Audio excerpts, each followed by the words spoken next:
Halo, apa kabar? Sehat bukan? Hari ini kita akan lanjut pelajaran kita di tema 6, merawat hewan dan tumbuhan. Subtema 2, merawat hewan di sekitarku, pembelajaran 5 dan 6. Seperti biasa, Ibu akan tetap mengingatkan kamu untuk berdoa sebelum belajar. Coba perhatikan bacaan yang ada pada slide. Dengarkan ibu membacanya untukmu. Lani memiliki hewan peliharaan. Hewan peliharaan Lani adalah ayam dan kelinci. Lani merawat ayam dan kelincinya dengan baik. Lani dibantu ayah dalam merawat hewan peliharaannya. Ada juga petugas kandang yang bertugas membersihkan kandang. Ayah sering membelikan buku tentang hewan peliharaan. Lani senang membaca buku tentang hewan peliharaan. Lani juga senang membaca buku di perpustakaan sekolah.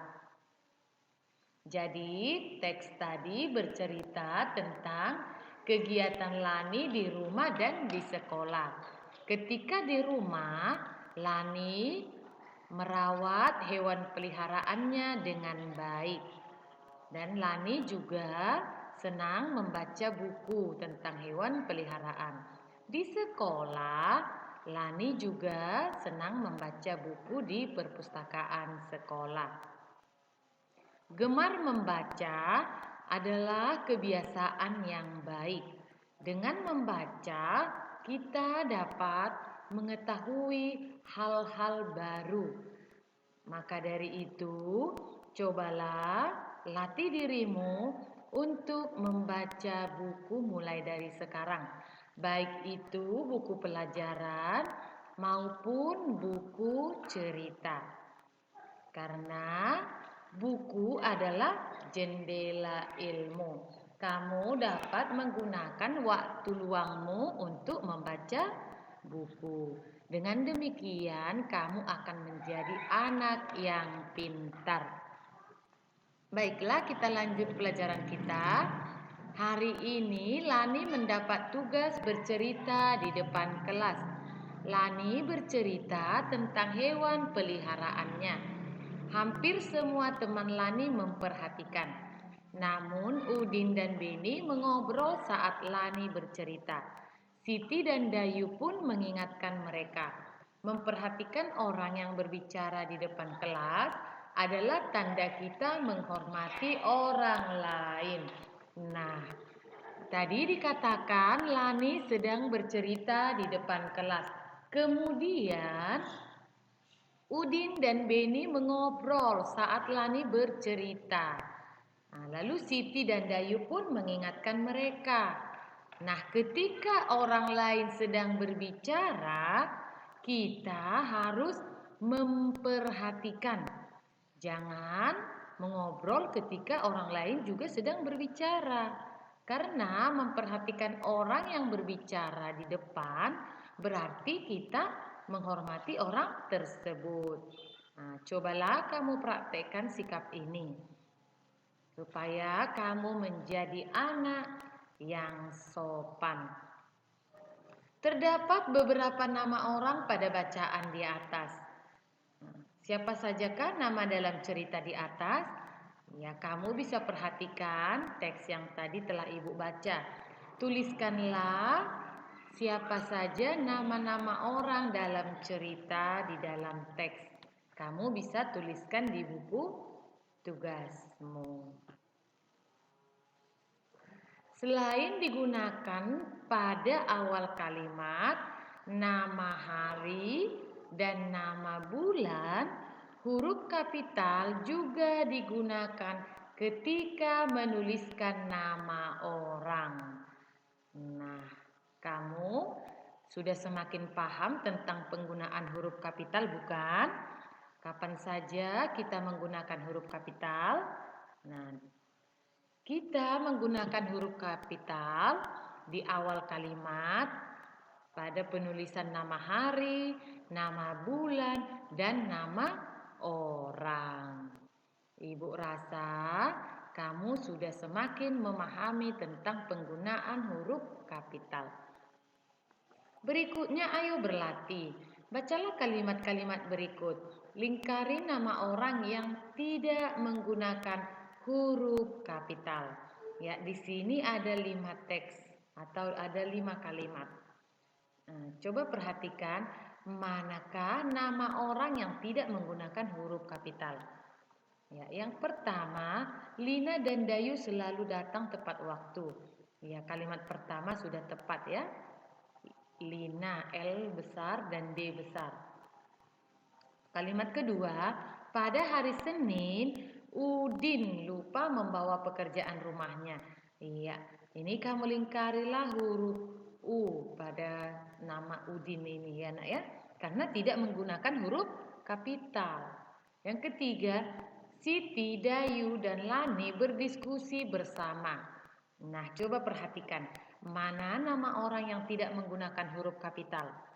Iya, Dayu dan Lani. Seharusnya ini menggunakan D besar dan L besar, ya nak ya. Kalimat keempat, Beni bersama dengan Udin membaca di depan kelas. Iya, ini nama orang yang tidak menggunakan huruf kapital adalah Udin. Kamu lingkarilah Udin ya nak ya pada kalimat 4. Yang kelima, Ibu Tati menulis di papan tulis. Nah, manakah nama orang yang tidak menggunakan huruf kapital? Iya, Tati. Ya nak ya, seharusnya ini menggunakan T besar. Kita lanjut pelajaran kita. Ayo membaca. Bacalah percakapan berikut. Pada waktu istirahat, Siti, Dayu, dan Beni bermain di lapangan. Di dekat lapangan ada kolam ikan kecil. Siti dan Dayu sedang mengobrol, sedangkan Beni melihat ikan di dalam kolam. Siti, aku senang sekali belajar tentang peraturan yang ada di sekolah. Jadi aku makin tahu hal yang boleh dan tidak boleh dilakukan. Dayu, betul sekali Siti. Beni, selain itu aku juga suka belajar cara memelihara hewan di sekitar kita. Jadi kita tidak boleh menyakiti hewan. Dayu, aku juga setuju denganmu Beni. Ikan di kolam ini juga harus dirawat. Tiba-tiba Edo lewat dan membuang sampah ke kolam ikan. Beni, Edo, kenapa kamu membuang sampah ke kolam? Itu namanya melanggar peraturan. Edo, oh iya aku lupa. Baiklah, akan aku ambil lagi sampahnya. Maafkan aku teman-teman. Nah, setelah memperhatikan bacaan dan percakapan antara Siti dan teman-temannya, cobalah jawab 5 pertanyaan yang ada pada slide ini. Yang pertama, apakah peraturan sekolah yang ada dalam percakapan? Ya, coba kamu perhatikan apa saja tadi peraturan sekolah yang disebutkan dalam percakapan. Yang kedua, mengapa kita tidak boleh membuang sampah sembarangan? Ya, apakah kamu masih ingat pelajaran kita yang lalu tentang menjaga kebersihan lingkungan? Ya, kita tidak boleh membuang sampah sembarangan supaya lingkungan kita tetap terjaga, tetap bersih. Kamu kerjakanlah atau kamu jawablah 5 pertanyaan ini di buku tugasmu. Menjadi tugasmu yang kedua di hari ini. Berikut adalah hal-hal yang boleh dan tidak boleh dilakukan di sekolah. Baca kalimat pada kotak, lalu hubungkan pada gambar yang sesuai. Warnai gambar jika menurutmu sesuai dengan peraturan sekolah. Iya, sekarang kamu diminta mencocokkan peraturan dengan mencocokkan kalimat pada kotak dengan gambar yang sesuai ya nak ya. Kalimat pertama, mencoret-coret tembok kelas. Iya, ini ditunjukkan oleh gambar kedua. Kamu tariklah garis ya nak ya, kamu hubungkan. Membuang sampah pada tempatnya. Ya, ini. Yang pertama tadi mencoret-coret tembok kelas. Kamu tarik garis menghubungkan begini, anak ya. Kedua tadi membuang sampah pada tempatnya. Inilah dia. Nah, sedangkan yang melaksanakan tugas piket sekolah, ada gambar yang paling atas, anak ya. Nah, jadi warnai gambar jika menurutmu sesuai dengan peraturan sekolah. Ya, gambar yang sesuai dengan peraturan sekolah adalah gambar yang pertama dan ketiga, ya nak. Sedangkan gambar yang kedua ini tidak sesuai dengan peraturan sekolah. Berikutnya kita akan belajar tentang berat benda atau tentang timbangan. Nah, Siti pergi ke pasar bersama ibu. Siti membeli 1 kilogram pepaya. Penjual pepaya menimbang dengan timbangan seperti gambar di bawah ini. Setelah membeli pepaya, Ibu Siti membeli 200 gram biji jagung. Penjual biji jagung menimbang dengan menggunakan timbangan seperti gambar di bawah ini. Jadi ada dua macam timbangan di sini, anak ya. Tadi Ibu Siti membeli pepaya atau Siti membeli pepaya, berat pepaya 1 kilogram.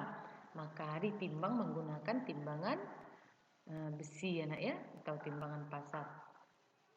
Lalu kemudian Ibu Siti membeli biji jagung 200 gram. Maka penjual biji jagung menimbang dengan menggunakan timbangan dengan jarum, ya nak ya, yang ada di bawah ini. Ayo berdiskusi. Manakah yang lebih berat? 1 kilogram pepaya ataukah 200 gram biji jagung? Timbangan manakah yang dapat mengukur benda yang lebih berat? Nah, dapatkah kamu menyebutkan perbedaan dua timbangan itu? Ya, coba perhatikan penjelasan ibu selanjutnya. Perhatikan tulisan di dalam kotak.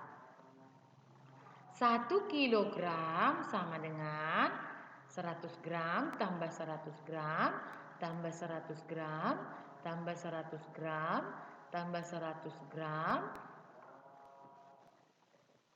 tambah 100 gram. Di sini kamu bisa lihat 1 kilogram itu sama dengan 1000 gram, ya nak ya. Nah, inilah dia. Berarti 1 kilogram lebih berat daripada 200 gram. Nah, ini kan. Dari tabel ini kamu semakin memahami bahwa 1 kilogram itu sama dengan 1000 gram. Makanya ketika menimbang pepaya digunakan timbangan besi. Karena timbangan besi dipakai untuk menimbang benda yang lebih berat. Nah, sedangkan ketika membeli atau menimbang biji jagung digunakan timbangan dengan jarum.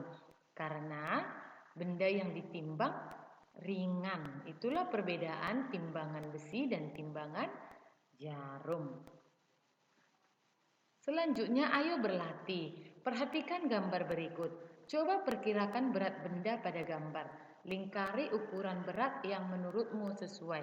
Nah, sekarang kamu diminta untuk menebak atau memperkirakan berat benda yang ada pada gambar. Perhatikan. Mana yang menurutmu berat yang paling sesuai, itulah kamu lingkari. Ada gambar kentang, ya nak ya. Kira-kira berat semua kentang yang ada pada gambar ini berapa? Apakah 2 kg atau 200 gram? Ya, kentang adalah benda yang berat, ya nak ya. Karena jumlahnya cukup banyak, maka mungkin berat kentang adalah 2 kilogram. Kamu lingkarilah di sini. Berikutnya, semangkuk tepung memiliki berat. Nah, ini adalah semangkuk tepung. Nah, berapa kira-kira berat semangkuk tepung? Apakah 5 kg atau 500 gram? Iya. berat yang paling sesuai menurut Ibu adalah yang 500 gram. Jadi kita lingkari di sini. Berikutnya Ibu membeli titik-titik ikan. Ini gambar ikan. Apakah 1 kilogram atau 100 gram? Berat yang lebih sesuai menurut Ibu adalah 1 kilogram. Karena ikan 100 gram itu sedikit ya nak ya. Jadi biasanya Ibu akan membeli ikan 1 kilogram. Karena kita lihat lagi dari jumlah ikannya ya. Jadi kita lingkari pada 1 kilogram. Berat coklat di samping adalah, nah ini adalah coklat. Coklat, kira-kira berat coklat ada berapa? Apakah 2 kilogram atau 200 gram? Kira-kira berat coklat yang sesuai adalah 200 gram. Berikutnya Ibu menyimpan titik-titik telur di dalam keranjang. Apakah 1 kilogram atau 100 gram? Iya. Ini berat yang paling sesuai adalah 1 kilogram. Yang terakhir, berat semangkuk nasi adalah, nah perhatikan, apakah berat semangkuk nasi 25 kilogram atau 250 gram?